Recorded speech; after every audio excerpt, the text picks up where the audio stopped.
Welcome back to my series, 90 Days to Freedom, where I take you behind the scenes of me quitting my job and following all my dreams and passions. Today is day 40. Yeah, it's day 40.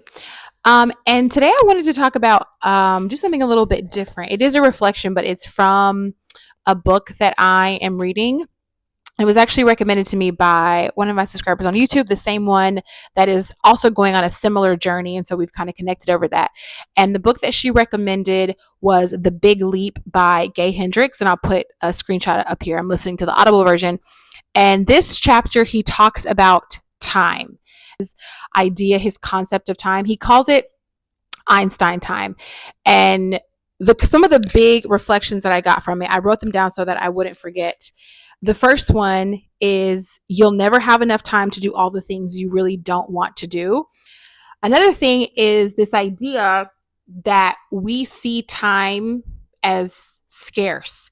And I talked previously more about also like my money mindset and like also having that scarcity mindset around money. So feeling that this concept of time is built on scarcity, and we all do it. I never have enough time, or I didn't have time, or I'm running out of time, right? So I've been heavily thinking about that and how that shows up in my own life. And then the really, really big one is taking full ownership of time. And this idea that time is not outside of us. It's not this like entity looming over us and trying to punish us for not doing the things within it, right?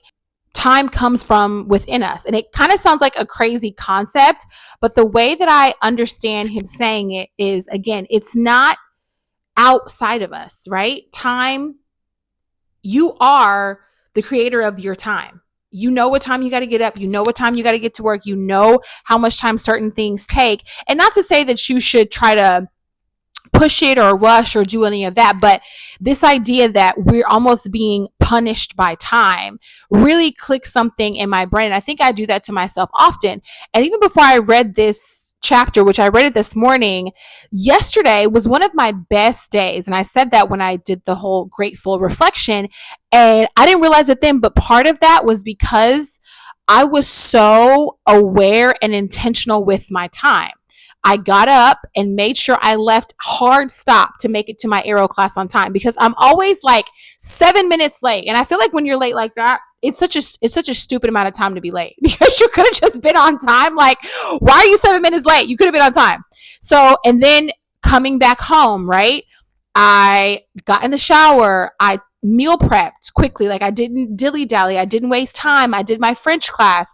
I was able to put all my clothes out for the week. So it was this idea of like, I'm not fighting against time. I do have time to do the things that are going to help me be successful. And I also have time to do the things that I enjoy doing, which was that aero class and that French class. So even before I read this, I had kind of had that practice for yesterday. And I didn't really connect the two until I was reflecting on it today. And so my biggest thing is I want us to all think about the fact that we're not fighting against time. It's not some big looming thing ahead of us.